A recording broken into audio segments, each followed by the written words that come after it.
সবচেয়ে বেশি যুবদল নেতা কর্মীদের কারণে সেদিন সে 5ই আগস্ট সৃষ্টি হয়েছে।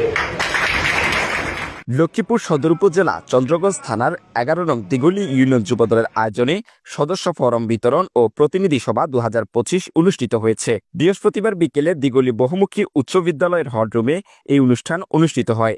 চন্দ্রগঞ্জ থানা যুবদলের যুগ্ম আহ্বায়ক ও দিগলি ইউনিয়ন যুবদলের সভাপতি এম আব্দুল খালেকের সভাপতিত্বে প্রধান অতিথি হিসেবে উপস্থিত ছিলেন লক্ষ্মীপুর জেলা যুবদলের আহ্বায়ক রেজাউল করিম লিটন।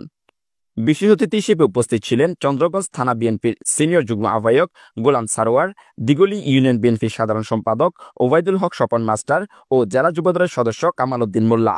চন্দ্রগঞ্জ থানা যুবদলের সদস্য ও দিগলি ইউনিয়ন যুবদলের সাধারণ সম্পাদক আনোয়ার হোসেন মোল্লার সঞ্চালনায় এ সময় প্রধান বক্তা হিসেবে বক্তব্য রাখেন চন্দ্রগঞ্জ থানা যুবদলের সদস্য সচিব আব্দুল মুকিত সোহেল, থানা ছাত্রদলের সদস্য সচিব জাহির ইসলাম জাহাঙ্গীর ও থানা বিএনপির সদস্য কাউসার আলম ফারুক সহ আরও অনেকেই উপস্থিত ছিলেন। প্রধান অতিথির বক্তব্যে রেজাউল করিম লিটন বলেন, এই ফ্যাসিস্ট সরকারের আমলে সবচেয়ে বেশি যুবদল নেতাকর্মী শহীদ হয়েছে।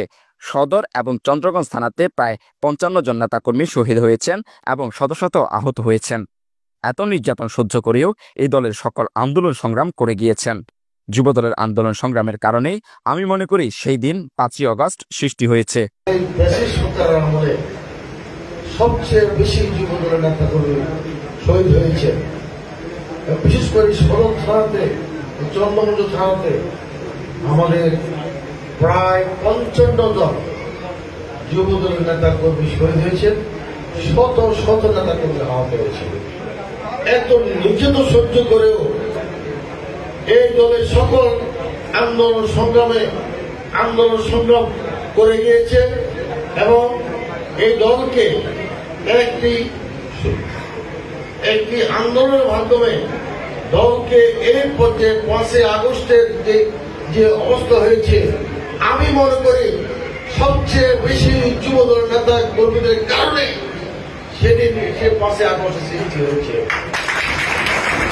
নেতাকর্মীরা আরো বলেন, আগামী সংসদ নির্বাচনে তাদের সকলের প্রিয় নেতা শহীদউদ্দিন চৌধুরী অ্যানিকে বিজয়ের মালা পরানোর জন্য এই যুবদলকে অগ্রণী ভূমিকা পালন করতে হবে এবং করবে।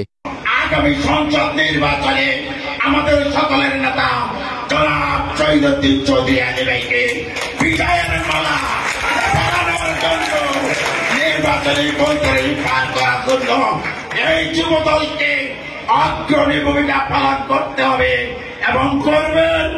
এই যুব দল আজকে তাদেরকে ঘুরে দাঁড়াতে হবে, তাদেরকে আদর্শিক দল হিসেবে এই বাংলার মাটিতে আর এই দিগলি ইউনিয়নে তাদের আচরণ, তাদের চলাফেরা।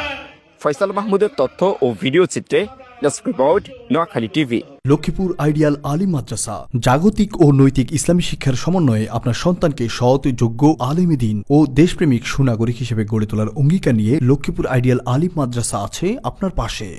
এখানে প্লে থেকে আলিম পর্যন্ত সাধারণ বিভাগ, বিজ্ঞান বিভাগ, হিফজুল কোরআন ও গার্লস শাখায় ভর্তি চলছে। এখানে রয়েছে উন্নত যোগাযোগ ব্যবস্থা এবং রুচিশীল ও শিক্ষাবান্ধব পরিবেশ, আবাসিক অনাবাসিক ডে কেয়ার ব্যবস্থা। লক্ষ্মীপুর আইডিয়াল আলিম মাদ্রাসা, কোর্ট বিল্ডিং সংলগ্ন, জমুল স্টেশন, সদর, লক্ষ্মীপুর। নোয়াখালী টিভি, বৃহত্তর নোয়াখালীর প্রতিচ্ছবি।